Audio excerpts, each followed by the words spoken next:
មិត្តទី1លេខ1ដាច់ពីគេពីឯង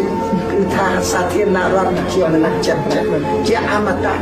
ហើយសម្ដេចហ៊ុនសែនដែលកាន់អំណាចសប្តាហ៍ថ្ងៃនេះក៏ប្រាប់ខ្ញុំថាទៅតាមសម្ដេចឪទាំងអស់តាមសម្ដេចឪទាំងអស់យើងខ្ញុំជំនាន់ក្រោយតាមសម្ដេចឪទាំងអស់ One China មហាមិត្តភាពហើយដែលជាមហាមិត្ត China Peace Republic of China number 1គឺថាលេខ1ចាជាមហាមិត្តលេខ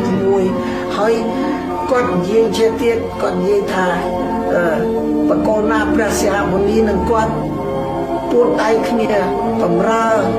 ក្នុងមាគាដែលខ្ញុំបានត្រាយមកចាហើយ